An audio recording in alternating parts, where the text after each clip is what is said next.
Привет, друзья! Сегодня у меня для вас шикарный рецепт на праздничный новогодний стол. Приготовим новогодние мясные шары. В миску отправляю килограмм фарша. Фарш можете брать любой, у меня свинина с говядиной. Приправляем фарш солью, черным молотым перцем. Также я добавлю немного паприки и щепотку итальянских трав. Вместо итальянских трав вы можете добавить ложечку специй для фарша. Уже готовые продаются в магазине в любом отделе. Пока отставим фарш в сторону и отправляю в кастрюльку пачку сливочного масла, где-то 200 грамм. Нашпиговываю чесноком, очищенными зубчиками чеснока, здесь где-то головка или полторы, и добавляю немного рубленой петрушки и горсточку горошин черного перца. Отправляю на маленький огонь. Мы с вами сделаем топленое масло, чесночное масло. Оно очень вкусное, очень полезное, долго хранится, вообще не портится, можно хранить без холодильника. В общем, томим на маленьком-маленьком огне и следим, чтобы не пригорело, до красивого светло-золотистого цвета. А пока готовится наше топленое масло, мы с вами, не теряя времени, нарезаем картошку. Друзья, напишите, пожалуйста, из какой страны или из какого города вы меня смотрите. Я очень рада поближе познакомиться с каждым из вас. И благодарю вас за теплые слова и комментарии, которые вы пишете под каждым моим видео. Я с большой благодарностью читаю ваши теплые слова, и вы вдохновляете меня продолжать радовать вас новыми и вкусными рецептами. Также обязательно делитесь рецептом с друзьями. Я думаю, что этот рецепт понравится вам, и вы будете готовить его на каждые праздники. Можно приготовить его на Новый год, а можно приготовить на маленькое семейное какое-то мероприятие, торжество. Картошку мы нарезали, отправляем ее в кастрюльку, заливаем водой и добавляем чайную ложку соли. Отправляем на плиту и варим до готовности.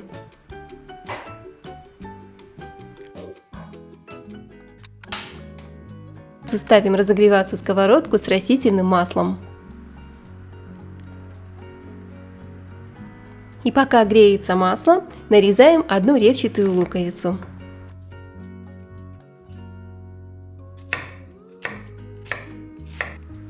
Этот рецепт, друзья, настоящее чудо. Я нашла его в кулинарном журнале, и как только увидела, сразу решила приготовить и попробовать со своей семьей. Я уже знала, что он обязательно получится вкусным, потому что сочетание фарша с обжаренными овощами, со специями и в том виде, в котором мы с вами его приготовим, с обернутым беконом, внутри с сюрпризом, это сразу же видно по самим ингредиентам, что это очень вкусное блюдо должно получиться.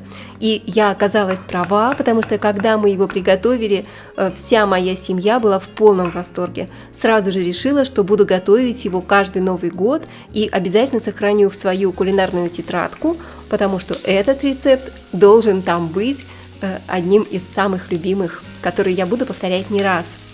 Мы с вами нарезали лук, отправляем на сковородку и обжариваем 2-3 минутки на среднем огне. Не забываем помешивать, чтобы лук не подгорел. Времени терять не будем, и пока обжаривается лук, берем один болгарский перец, паприку. Паприку можно взять любого цвета, я предпочитаю красный для красоты и контраста. И нарезаем сначала соломкой. Соломку стараюсь сделать потоньше, потому что нам нужно не слишком крупными кусочками нарезать перец. Вот такая вот соломочка. И теперь соломку нарезаем кубиками. Видите, вот так вот очень быстро и легко мы с вами разделали перец. Он придаст невероятный вкус и аромат нашему фаршу. Когда я добавляю болгарский перец к фаршу, к мясным блюдам, он сразу же делает вкус этого блюда просто особенным. Очень-очень вкусно.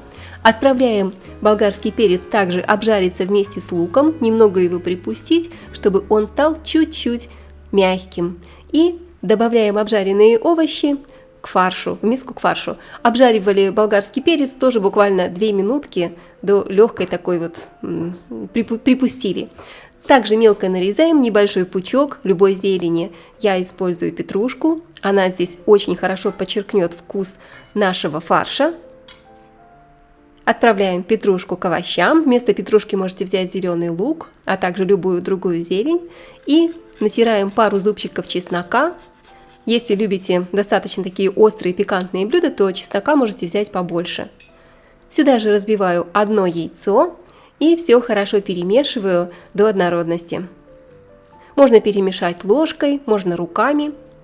Также добавляю 3 столовых ложки панировочных сухарей, чтобы они впитали в себя лишнюю влагу.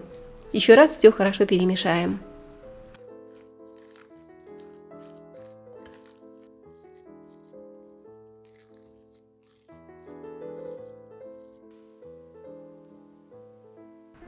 Фарш уже готов, мы перемешали его до однородной консистенции. Теперь берем форму для маффинов и смазываем каждое отверстие растительным маслом, чтобы все у нас легко вышло из формы и ничего не прилипло, не подгорело. Можно смазать при помощи кисточки. Вместо формы для маффинов вы можете взять обычный противень. Да, в противне тоже все получится, но в формочке для маффинов наши новогодние шары, они останутся, приобретут такую красивую форму, прямо настоящий шарик получится, поэтому это просто такая классный лайфхак. Обязательно воспользуйтесь, если у вас есть такая формочка. В принципе, купить ее несложно, она продается в любом магазине. Также мне понадобятся перепелиные яйца. Будем делать с вами шары с сюрпризом. Все-таки Новый год – это праздник, наполненный ожиданиями, сюрпризами. Поэтому на счастье мы с вами положим в серединку новогоднего шара маленький сюрприз. И всем будет приятно получить такое маленькое чудо в разрезе, как говорится, на удачу. Наше топленое масло, чесночное масло тем временем уже полностью готово. Посмотрите, вот так оно вспенилось. Мы берем контейнер, желательно, конечно же, стеклянный, потому что пластик использовать для горячего масла никак нельзя. И процеживаем через сито наше масло. Посмотрите, какое оно желтенькое, красивое, просто чистое золото. Масло нужно остудить до комнатной температуры. И затем отправляем в холодильник до застывания. Вместо того, чтобы переливать в контейнер, мы также можем взять обычную банку стеклянную и перелить масло в банку. То есть я вам покажу один классный вариант, которым я постоянно пользуюсь, использование такого топленого масла, а вы можете приготовить его разными способами. И вот посмотрите, я взяла порцию фарша и кладу в середину наш сюрприз перепелиное яйцо и хорошенько защипываю, формирую такую вот котлетку, такой вот шарик. Все делается очень просто и легко. Повторяйте за мной, друзья. Если вы даже делаете такое блюдо первый раз, у вас точно все получится. И вы действительно удивите своих гостей за праздничным столом. Посмотрите еще раз. Порцию фарша берем.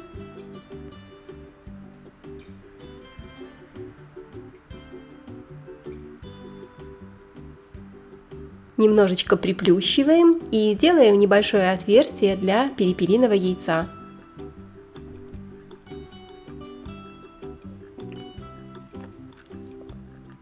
В серединку кладем яйцо, вот так, и теперь закрываем края так, чтобы яйцо осталось в самом центре.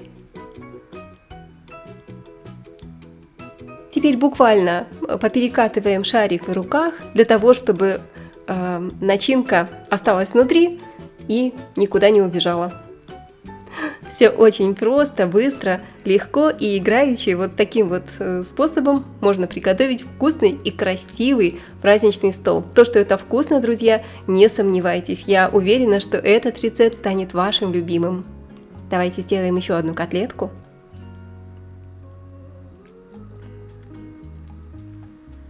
Котлеты можно сделать разного размера. Если вы хотите, вы можете прямо сделать такие огромные котлеты, большие фрикадельки с большими куриными яйцами, то есть взять обычное классическое яйцо, но, конечно же, с мини-перепелиными яйцами будет смотреться просто шикарно. Теперь посмотрите, самое интересное. Котлету нужно обернуть беконом. Очень просто все это делается. Выкладываем бекон крест-накрест и вот таким вот образом сворачиваем его, и получается вот такая вот красота.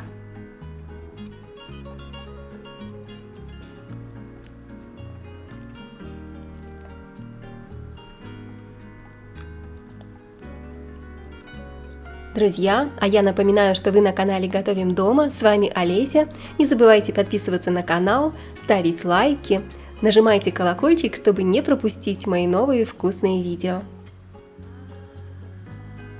Сегодня мы с вами готовим мясные шары новогодние на праздничный стол. Обязательно приготовьте. Это действительно очень быстро, вкусно и красиво. Вот такая вот красота у нас получилась. И посмотрите еще раз поближе. Кладем бекон. Можно делать на ладошке, можно делать на разделочной доске, а можете даже воспользоваться миской. Обычную мисочку небольшого размера. Точно так же можете застелить беконом, туда положить шарик и сформировать при помощи миски.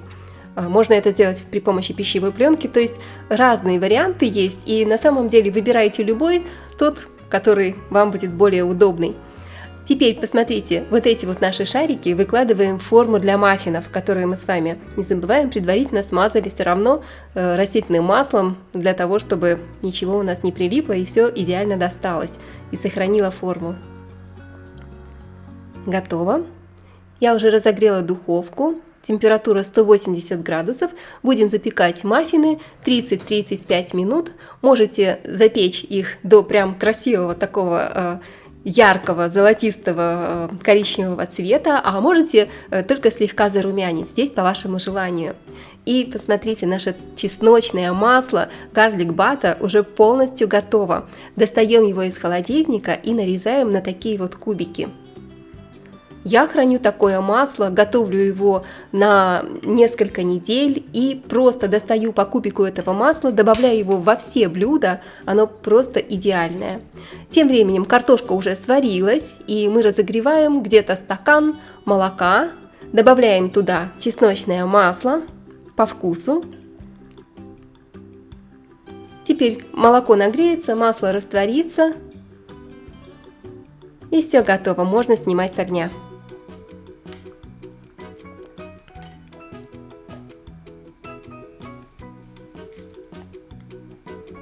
Так, картошечка тоже сварилась. Сливаем воду и делаем картофельное пюре.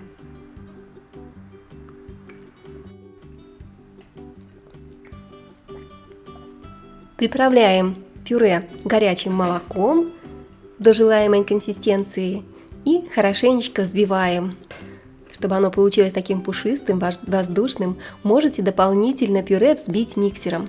Друзья, посмотрите, какая у нас красота получилась. Я достала наши новогодние шары из духовки, выкладываем их на тарелочку для подачи. Можно на тарелку положить любую зелень, шпинат, рукколу, петрушку рубленую, получится очень красиво. Давайте разрежем и посмотрим, какие они внутри. Вау, только посмотрите, это такая красота, а вкуснятина просто необыкновенная. Котлеты получились очень нежные, сочные, а с нежным картофельным пюре это просто фантастика. Также на картофельное пюре по вкусу можете добавить кусочек нашего чесночного масла. Вкус получается просто нереальный. Ну что, друзья, я желаю вам приятного аппетита, желаю счастья и радости в новом году.